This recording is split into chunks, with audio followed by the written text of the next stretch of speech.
Okay, water రాకుండా, water అసలు రావద్దు. అంటే ఇప్పుడు పెసర పునుకులు పులుసు పెడుతున్నాను, అది వాటర్ అసలు రావద్దండి. వాటర్ వస్తే పలచగా వచ్చి పునుకులు రౌండ్ గా రావు అనమాట, ఆయిల్ కూడా లాగేస్తుంది. అందుకని ఇలా వాటర్ అంతా తీసేసుకొని మొత్తంకే తీసేయాలి, మిక్సీకి వేసుకోవాలి. మొత్తం ఎంత తక్కువ వాటర్ తీయగలిగితే మనం అంత నీట్గా గట్టిగా వస్తాయి నీట్గా. ఇప్పుడు గారెల పిండి లాగా చేసుకోవాలన్నమాట. గారెలు వాటర్ తీసేసి అలా వాటర్ అనేది ఉండకూడదు. తర్వాత పెసరపిండి ఈ విధంగా వస్తుంది అనమాట అండి. ఇది ఒక బౌల్లోకి తీసుకుందాము.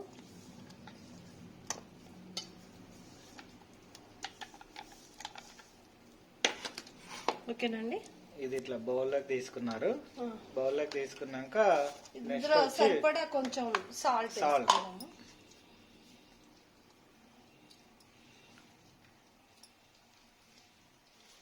సాల్ట్ తక్కువ పడుతుందండి, కమ్మదనం కదా. సాల్ట్ కొంచెం చూసుకొని మనం వేసుకోవాలి. మరి ఎక్కువ అయితే ఇట్లా సాల్ట్ ఎక్కువ. ఇప్పుడు ఇది పకోడీ అది ఎలా తింటామండి, అదే విధంగా ఇది స్నాక్స్ లా కూడా తినచ్చండి. ఇవి అదే స్నాక్స్ లా తినాలనుకోండి మీరు, ఈ ఉల్లిపాయ ముక్క, కొంచెం జీలకర్ర, అల్లం ముక్కలు ఇందులో కలిపేసి ఈ పిండిలో కలిపేసి పురుగుల కింద వేసుకోవాలండి. అది స్నాక్స్ గా తినాలంటే.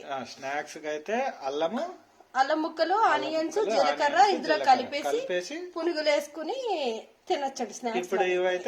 ఇప్పుడు ఇది కర్రీ కదండి మనం చేసేది, అయితే ఇందులో ఓన్లీ సాల్ట్ ఒకటి వేసుకుంటే చాలండి. అలాగే ఇప్పుడు ఆయిల్ పెట్టుకున్నానండి స్టవ్ పైన. ఆయిల్ కాగే లోపల హీట్ అయ్యే వరకు పెట్టుకోవాలి. ఇప్పుడు ఇంకోండి పులుసుకండి ఆనియన్స్, ఒక 2 పచ్చిమిర్చి, కరివేపాకు పోపులోకి అనమాట, తాలింపులోకి.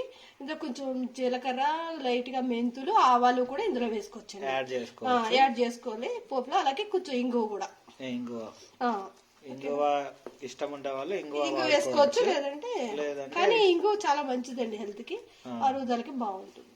ఇంగువ వేసుకుంటే కొద్దిగా అరుగుదలకి బాగుంటుందంట. అదేవిధంగా అయితే ఇప్పుడు మీరు తిండే స్నాక్స్ కి అయితే ఈ సైజ్ చేసుకోవచ్చు పునుగులు. స్నాక్స్ కి అయితే ఇప్పుడు కర్రీ కాబట్టి కొంచెం చిన్న సైజు పెడుతున్నాం, కొంచెం చిన్న సైజు. అవునండి, ఓకే. ఇట్లా ఆయిల్ హీట్ ఎక్కినాక ఇట్లా పునుగులు వేసుకోవచ్చు మొత్తం.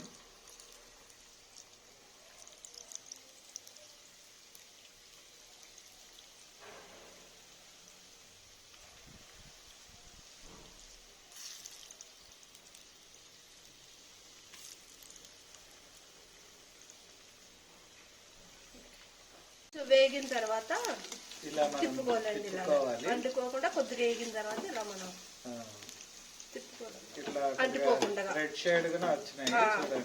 కొంచెం బ్రౌన్ కలర్ లోగా వస్తే చాలండి. ఇది ఇంకా కొంచెం వేగితే ఇంకొంచెం వేగినాయంటే సరిపోతాయండి.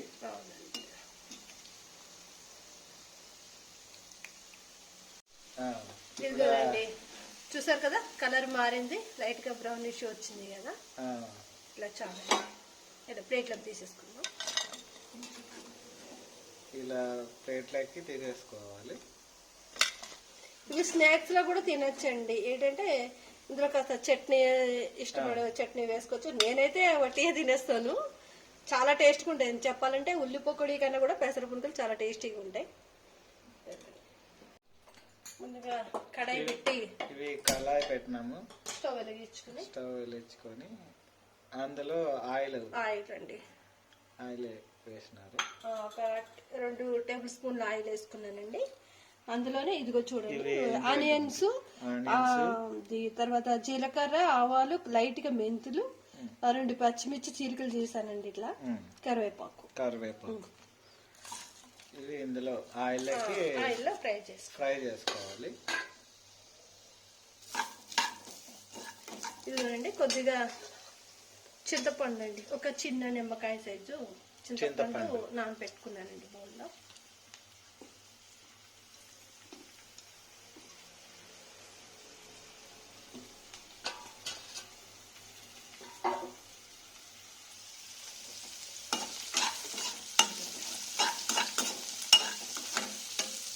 ఆయిల్లో ఫ్రై చేసుకోవాలి. కొంచెం ముందుగా సాల్ట్ వేసుకుంటే అండి కొంచెం ఉల్లిపాయ తొందరగా మగ్గుతుంది అనమాట అండి. ఇలా కొద్దిగా సాల్ట్ వేసుకున్నాం అనుకోండి తొందరగా ఆనియన్స్ వేగుతాయి అనమాట.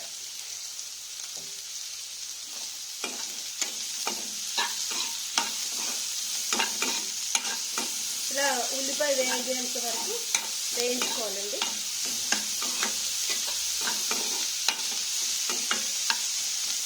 ఆనియన్స్ ఇలా కొద్దిగా దూరగా వేగినాయి. ఇంకా టైం పడుతుంది అంటే ఒక 2 minutes. ఒక 2 minutes ఇంకా అంటే బాగా వేయాలన్నమాట. ఉల్లిపాయ వేగితే మీకు ఉడికిన తర్వాత కసకసమనే అన్నది అనమాట. వేగకుండా వేసాం అనుకోండి కొంచెం పచ్చి ఉన్నట్టు అనిపిస్తుంది. ఆనియన్స్ దోరగా వేగి చూసారు కదా. ఇప్పుడు దీంట్లో కొద్దిగా పసుపు, ఇందులో కొద్దిగా పసుపు యాడ్ చేస్తున్నారు. పసుపు వేసాను. తర్వాత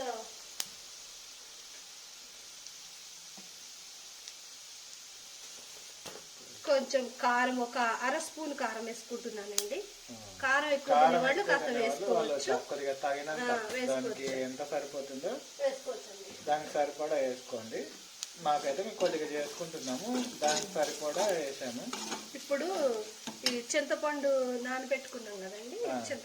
చింతపండు నానబెట్టినది ఇలా పులుసు తీసుకొని పులుసు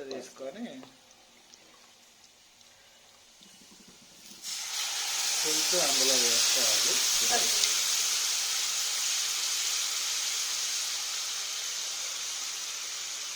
ఈ పులుసుకి కొంచెం వాటర్ ఎక్కువ పడుతుందండి. ఎందుకంటే పెసర పునుకులు వేసుకున్న తర్వాత పులుసుని పీల్చేసుకుంటుంది అనమాట. పెసర పునుకులు పులుసుకుంటాయి. దానివల్ల వాటర్ కొంచెం చింతపండు వాటర్ అంటే చింతపండు తక్కువైనా వాటర్ కొంచెం ఎక్కువ వేసుకోవచ్చు.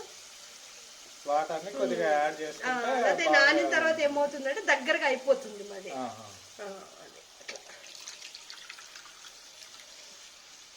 అది నేనైతే 1/2 లీటర్ వాటర్ వేసాను ఇందులో. వేసాను. వాటర్ ఇలా మరిగించుకున్నామండి. అందులో స్వీట్ తినేవాళ్ళు ఇందులో కొంచెం బెల్లం కూడా యాడ్ చేసుకోవాలి. బెల్లం వేసుకుంటేనే టేస్ట్ ఉంటుందండి. లేదు మనం స్వీట్ వద్దు అనుకుంటే అవాయిడ్ చేసేయండి. తినండి. ఇలా అంతా కలబెట్టేసిన తర్వాత ఇందాక సాల్ట్ మనం ఆనియన్స్ కి వేసుకున్నాం కదండి.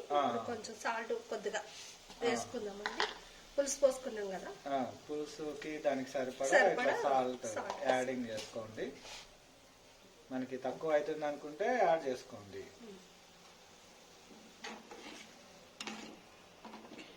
బెల్లం ముక్క ఇందులో కరిగిపోతుంది. ఇది ఉందండి, సౌండ్ వస్తుంది. ఇలా మూత తీసుకుని చూసుకుంటే అంగ మరుగుతుందండి.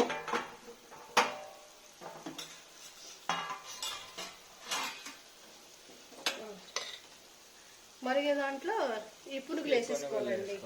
ఈ పునుగులు మరిగే దాంట్లో వేసేసుకోవాలి. తర్వాత కలుపుకోవాలి.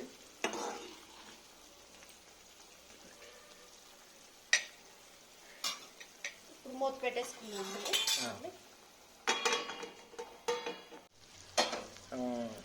చూసారు కదా, ఇలా పెసర పునుకుల పులుసు రెడీ అయిపోయింది. ఇదిగో వాటర్ ఎంత వేసానో చూసారు కదా. ఇందాక 1/2 లీటర్కి కొంచెం ఎక్కువ వేసానండి.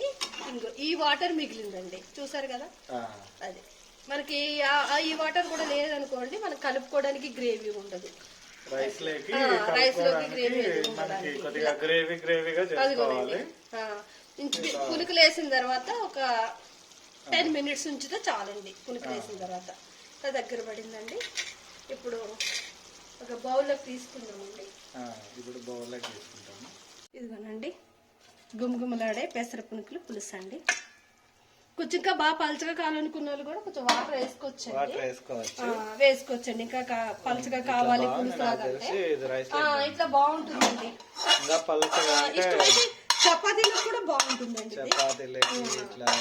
అన్నిట్లోకి బాగుంటుందండి. ఇందులో కొంచెం గార్నిష్ కోసం కొంచెం కొత్తిమీర కొత్తిమీర పైన లైట్ గా ఇట్లా టచ్ చేస్తే చాలండి.